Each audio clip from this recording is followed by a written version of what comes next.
Hello dear students, कैसे हैं आप सभी। आई होप आप सभी स्वस्थ हैं, मस्त और एकदम तंदुरुस्त हैं।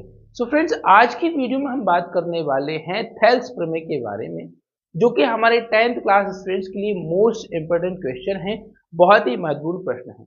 सो फ्रेंड्स, अगर आप 6.2 प्रश्नावली एकदम बहुत अच्छे तरीके से करना चाहते हैं तो आपके लिए थेल्स प्रमेय को सीखना बहुत ही ज्यादा जरूरी है, क्योंकि इसकी हेल्प के बिना आप 6.2 प्रश्नावली को बिल्कुल भी नहीं कर पाएंगे। तो फ्रेंड्स, आइए शुरू करते हैं और जानते हैं कि क्या होती है थेल्स प्रमेय और इसको कैसे किया जाता है। सो दोस्तों, बात आती है सवाल एग्जाम में दो तरीके से पूछा जाता है। एक तो आपसे कह दिया जाएगा कि भाई इस तरह से क्वेश्चन लिखा होगा और आपसे कह देंगे कि भाई थेल्स प्रमेय को हल कीजिए।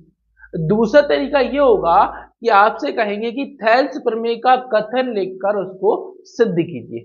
मतलब आपको थेल्स प्रमेय का कथन भी याद होना चाहिए। सो फ्रेंड्स, आपको थेल्स प्रमेय का कथन भी याद कर लेना है, ठीक है। सो आपसे क्या किया जाएगा, एग्जाम में कथन भी पूछा जाएगा, ठीक है। तो कथन आप अच्छे तरीके से याद कर लें, ठीक है। तो जैसा कि आप यहां देख रहे हैं कि हमारा क्वेश्चन क्या कह रहा है, आइए पढ़ते हैं। यदि किसी त्रिभुज में एक भुजा के समांतर एक सरल रेखा खींची जाए तो वह रेखा अन्य दो भुजाओं को समान अनुपात में विभक्त करती है। तो ये हमारा सिंपल सा एक स्टेटमेंट है, एक सिंपल सा कथन है, जिसे आप बहुत आसानी से बिल्कुल याद कर सकते हैं और आप इसको आसानी से लिख पाएंगे। तो क्वेश्चन क्या है, यदि किसी त्रिभुज में, तो ये हमारा त्रिभुज है, एक भुजा के समांतर एक सरल रेखा खींची जाए। तो भाई इस भुजा के समांतर डीई सरल रेखा खींची गई, ठीक है। इस बीसी भुजा के समांतर डीई एक रेखा खींची गई, जो कि क्या कर रही है, इन दो भुजाओं को इस बिंदु पर प्रतिच्छेद कर रही है, ठीक है।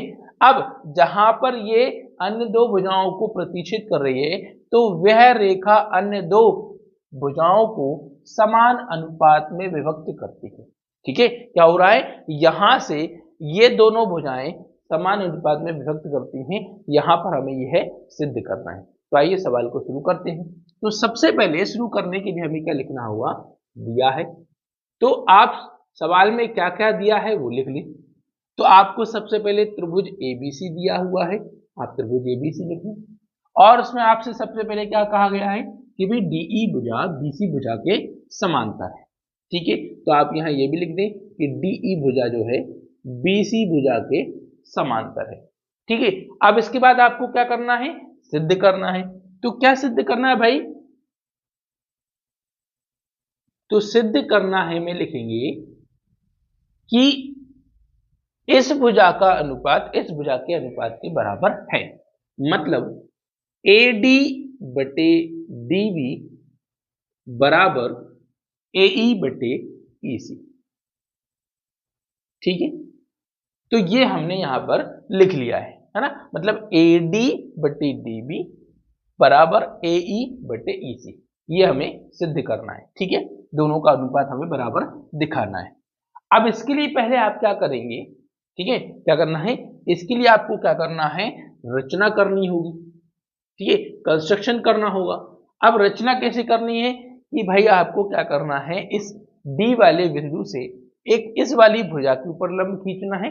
तो हमने क्या किया, एक डीजी लंब बनाया, किस पर बनाया, एई वाली भुजा पर बनाया, ठीक है। तो डीजी लंब हो गया एई पर, और दूसरा हमने एक ई वाले बिंदु से हमने एक और लंब खींचा ई एफ, ठीक है। ई एफ लंब खींचा, किस पर खींचा बच्चों, एडी पर खींचा, ठीक है। तो इस प्रकार से हमने क्या किया, दो लंब यहां पर खींच लिए हैं। लंब क्या होते हैं, वो भुजाएं जो 90 डिग्री का कोण बनाती हैं उसे हम लंब कहते हैं, ठीक है। मतलब यहां पर क्या हो रहा है, 90 डिग्री बन रहा है, ये लंब हो गए। साथ ही साथ आपको क्या करना है, बी को, ठीक है, बी को ई से मिलाना है। तो हमने लिख लिया बी को ई से और सी को डी से तथा सी को डी से मिलाया। इस प्रकार से हमने यहां पर बी वाले बिंदु को ई वाले बिंदु से और सी वाले बिंदु को डी वाले बिंदु से यहाँ पर हमने मिला दिया है और इस प्रकार से हमारी यहाँ पर रचना पूरी हो गई है। ठीक है, अब ये रचना करने पर आप देखेंगे यहाँ पर आपको BDE और CED ये त्रिभुज मिले होंगे। ठीक है, इस प्रकार से ये त्रिभुज मिल गए। अब बात आती है इन अनुपातों की, तो भाई ये अनुपात कैसे आए, तो आप ये ध्यान दें AD बटे DB। AD जो है कौन से त्रिभुज में है, ADE त्रिभुज से है, और BD जो है आपका किस त्रिभुज से है, BDE त्रिभुज से है ना। तो इस तरह से हमें यह देख रहा है कि हमें यहाँ दो त्रिभुज इसमें नजर आ रहा है। और दूसरी तरफ का अनुपात देखिए AE बटे EC, तो AE यहाँ पर जो है AED वाले त्रिभुज में आपको नजर आएगा और दूसरा EC जो है वो आपको CED वाले त्रिभुज में यहाँ पर नजर आ रहा है। तो इस तरह से हम क्या करेंगे, बारी बारी से त्रिभुजों को लेंगे, ठीक है, और उनके अनुपातों को हम निकालेंगे।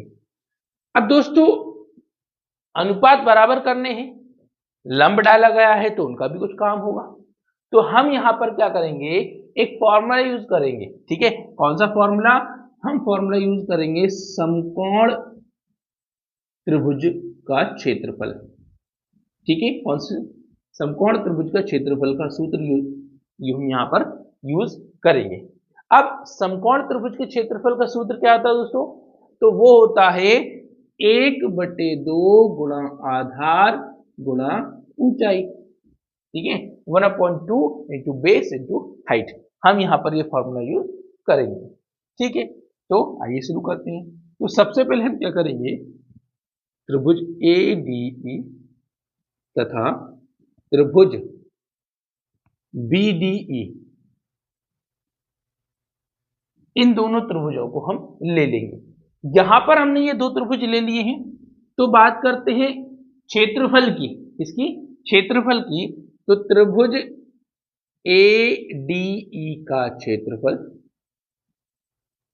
ठीक है, बटे त्रिभुज BDE का क्षेत्रफल। ठीक है, अब हमने क्षेत्रफल का अनुपात क्यों लिखा, क्योंकि हमको भुजाओं का अनुपात चाहिए, इसलिए हमने क्षेत्रफल का अनुपात लिख लिया। अब ADE की बात करें तो ADE में ये तो लंब है ना, लंब ही ऊंचाई होती है। ठीक है, और ये लंब किस भुजा के ऊपर है, AD भुजा के ऊपर है, और लंब जिस भुजा के ऊपर डाला जाता है वो उसका आधार होता है ना। तो इस प्रकार से हम लिख लेंगे ADE का क्षेत्रफल जो होता है 1/2 गुणा आधार, तो आधार क्या आ गया, AD आ गया, गुणा ऊंचाई, तो ऊंचाई लंब, तो लंब क्या है यहाँ पर, EF है। ठीक है, तो ये लंब आ गया। ठीक है, तो आधार होगा AD और ऊंचाई जो हो गई आपकी कौन हो गई, EF हो गई। ठीक है ना बच्चों, तो एकदम क्लियर है।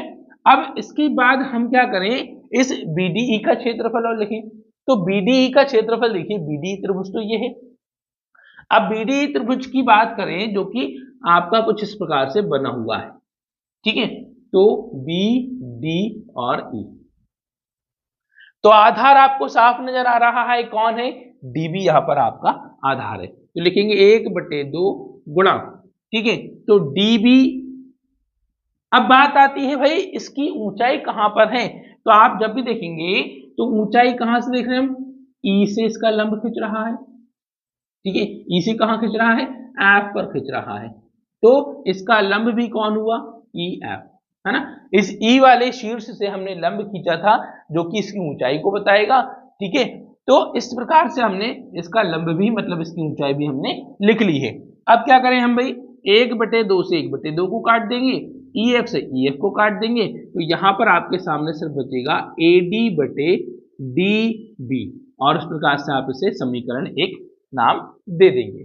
ठीक है, तो हमारा यहाँ पर इस तरफ का ये अनुपात हमको मिल गया है। ठीक है, आई होप आपको ये कंसेप्ट एकदम क्लियर हो चुका है। चलिए बढ़ते हैं दूसरे अनुपात की ओर। तो दूसरा अनुपात देखिए AE बटे EC, जो कि कहां पर है, AED त्रिभुज पर है, और EC किधर है, CED त्रिभुज पर है। तो जिस प्रकार से आपने इधर वाला अनुपात लिया है उसी प्रकार से आपको इस तरफ वाले अनुपात को ले लेना है। तो अब हम फिर से लिख लेते हैं, क्या लिखेंगे, त्रिभुज AED तथा त्रिभुज CED में, ओके, तो एईडी और सीईडी में अब हम यहाँ पर क्या करेंगे, इन दोनों त्रिभुजों के क्षेत्रफल का अनुपात निकालेंगे। तो यहाँ फिर से आप लिख लीजिए कि भाई त्रिभुज एईडी का क्षेत्रफल बटे त्रिभुज सीईडी का क्षेत्रफल। ठीक है, अब यहाँ एडीई बोले या एईडी बोले, है तो त्रिभुज एक ही, एडीई या एईडी है तो एक ही त्रिभुज। ठीक है, 1/2 है ना, समकोण त्रिभुज का क्षेत्रफल लगाया जाएगा 1/2 गुणा आधार गुणा ऊंचाई, तो 1/2 अब गुणा आधार।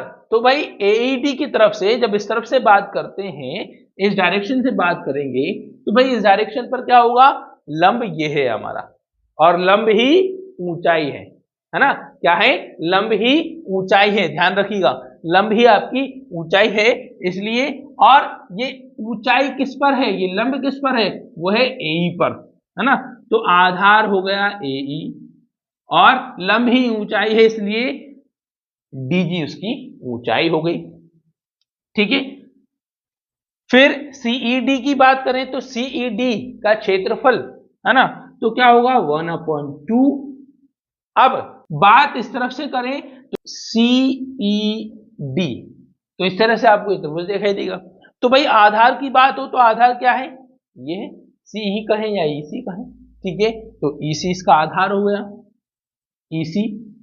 अब लंब ऊंचाई कहाँ है, डी वाले सी से देखेंगे कि आपका लंब डल रहा है ना, तो डी से लंब जा रहा है जी पर, तो इस वाले त्रिभुज के लिए भी ऊंचाई जो होगी कौन होगी, डीजी ही होगी, क्योंकि यहां पर किसी भी त्रिभुज की ऊंचाई उसके लंब द्वारा ही मापी जाती है, और जो कि लंब किससे डाला जा रहा है, डी से डाला जा रहा है।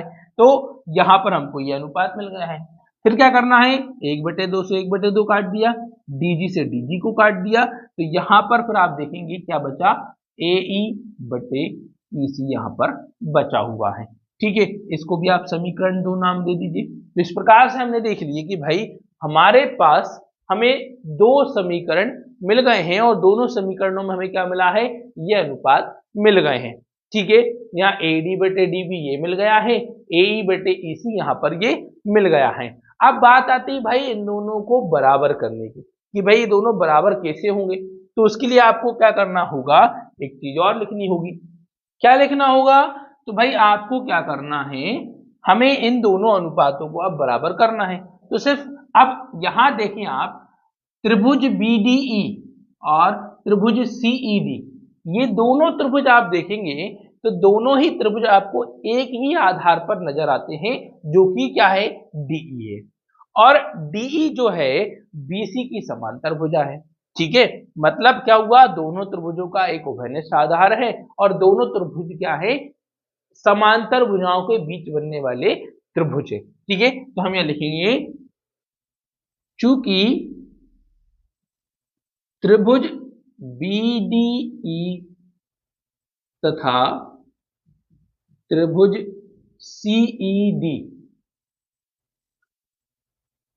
दोनों त्रिभुजों का आधार डीई उभयनिष्ठ भुजा है, तथा दोनों ही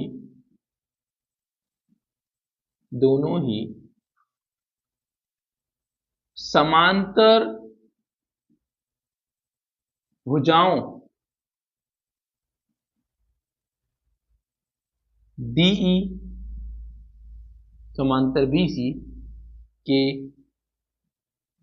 बीच बनने वाले त्रिभुज हैं, बनने वाले त्रिभुज हैं। ठीक है, क्या लिखना है, चूंकि बीडीई तथा त्रिभुज सीडीई दोनों त्रिभुजों का आधार डीई उभयनिष्ठ भुजा है। ठीक है, दोनों का डीई उभयनिष्ठ भुजा है, और दोनों ही क्या है, समांतर भुजाओं, कौन सी, डीई समांतर है बीसी भुजा के, है ना, दोनों के बीच बनने वाले त्रिभुज हैं। इसलिए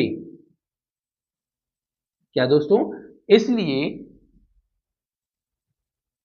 एरिया ऑफ ट्राइंगल BDE, है ना, मतलब त्रिभुज BDE का क्षेत्रफल बराबर होगा त्रिभुज CED के क्षेत्रफल के, है ना।